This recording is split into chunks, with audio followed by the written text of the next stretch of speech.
Hoje nós temos às 10 horas da manhã, o plenário da Câmara realiza uma sessão deliberativa e nós temos em discussão lá a PL 5595/2020, que dispõe sobre o reconhecimento da educação básica e do ensino superior em formato presencial como serviços e atividades essenciais. Eu estou recebendo agora a deputada federal pelo PSL de São Paulo, relatora desse projeto, Joyce Hausmann. Joyce, muito bom dia, seja bem-vinda ao Jornal da Manhã, segunda edição. Estou aqui com o Diogo Schelp para a gente falar sobre esse assunto, que gerou tanta polêmica nas últimas semanas também, né? Sobre trazer, as crianças retornam ou não retornam, nós temos condições seguras para receber nossos alunos. Bom dia.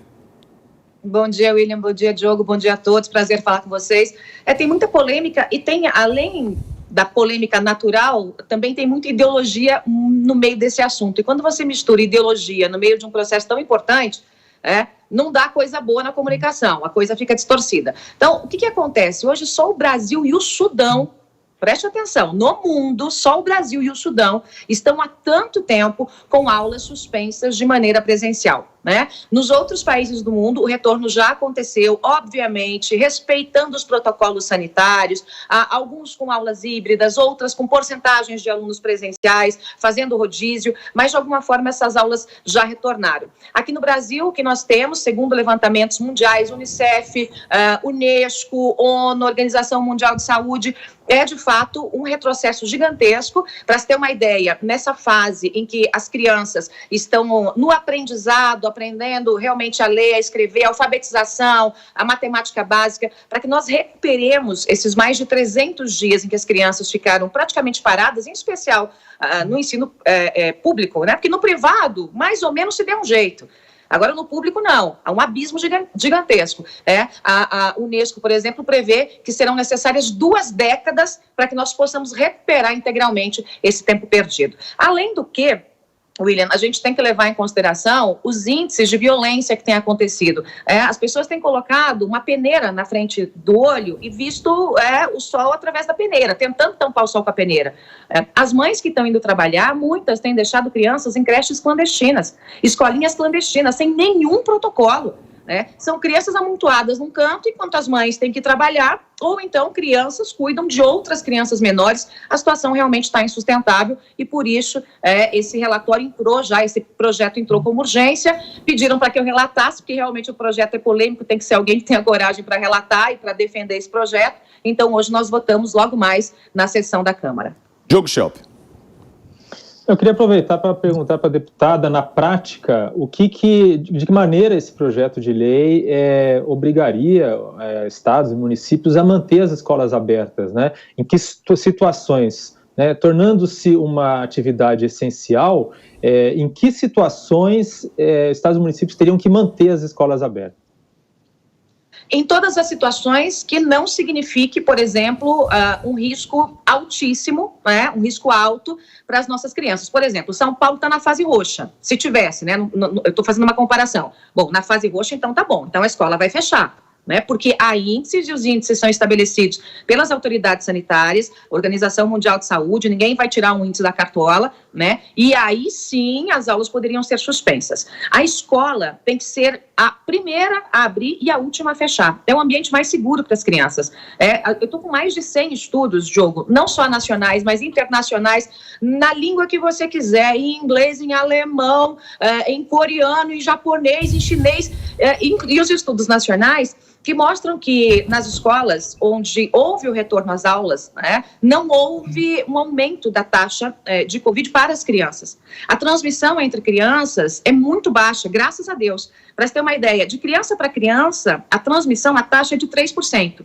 Se você utilizar os protocolos, e aqui no texto eu estabeleço os protocolos, justamente para não ficar cada um fazendo o que acha, que vai sair da cartola. Os protocolos que são definidos pelas autoridades sanitárias. Se estabelecermos os protocolos, álcool gel, lavagem de mãos, distanciamento, orientação durante o recreio, o lanche, nós manteremos, de fato, as nossas crianças seguras. Para você ter uma ideia, no estudo só aí de São Paulo, nós temos um índice que disparou de violência contra a criança, de estupro contra a criança e fome. Porque muitas crianças, as mais pobres, têm a única alimentação na escola. Então, assim, o problema causado é gigantesco, é um problema educacional, é um problema social e é um problema que diz respeito também à sanidade, né? Tem crianças tentando suicídio. Então, assim, é uma coisa assim, que nós estamos realmente tentando proteger, mas a forma de proteção não está correta. E os prefeitos e governadores, isso no meu texto fica muito claro, né? Nós não estamos passando por cima de prefeitos e governadores. Nós estamos dizendo que os prefeitos e os governadores têm sua autoridade, conforme definiu o próprio Supremo, mas que as escolas são essenciais, a aula presencial é essencial e tem que acontecer, salvo se as autoridades sanitárias orientarem que não. Bom, logo a decisão continua permanecendo na mão do governador e na mão do prefeito. Porque, deputada, na teoria,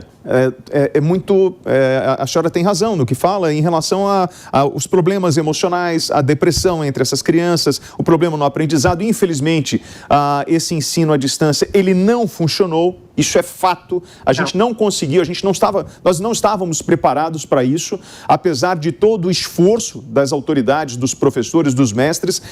Mas quando a gente pensa no Brasil, lembrando das escolas, da estrutura de educação que nós temos nesse país, porque quando a gente fala de São Paulo, né, do estado de São Paulo, é um estado rico. Agora, quando você vai para o interior e que você vê a pobreza, até mesmo nas periferias, nós temos muita dificuldade de manter essa criança na sala de aula. Eu fico imaginando como cumprir esses protocolos, como o álcool e todos esses procedimentos, num lugar que não tem nem estrutura. Às vezes você chega na sala de aula, tem goteira na sala de aula.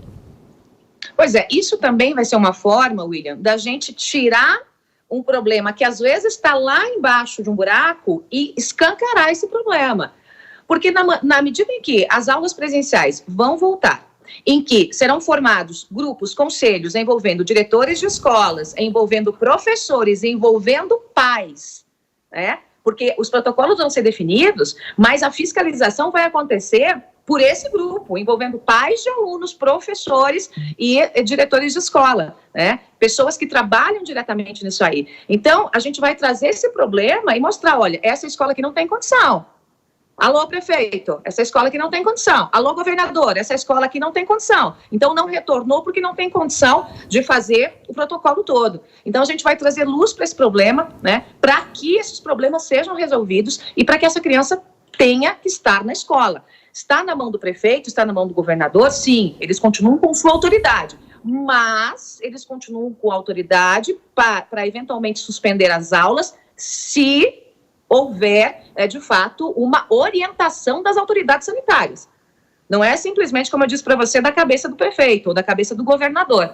Nós vimos aí em alguns municípios de São Paulo, tem um levantamento que em 100 municípios de São Paulo não houve contaminação entre crianças e as escolas foram suspensas.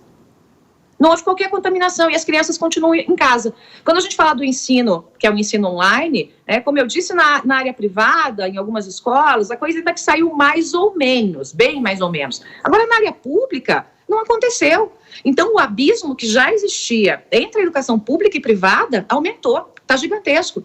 A evasão escolar, nós retrocedemos, segundo a Organização Mundial de Saúde, há 10 anos. 10 anos em nível de evasão escolar. Então, a situação é gravíssima. Nós não podemos condenar as nossas crianças. Isso é condenar as nossas crianças, porque as que estão na periferia, num único barraquinho, um barraquinho que tem um cômodo, muitos nem banheiro têm, elas estão lá, todas empilhadas. Como eu disse para você, a mãe vai ter que sair de alguma forma a trabalhar. Aquela que está trabalhando empregada doméstica, aquela que está tentando levar o sustento de alguma forma para casa.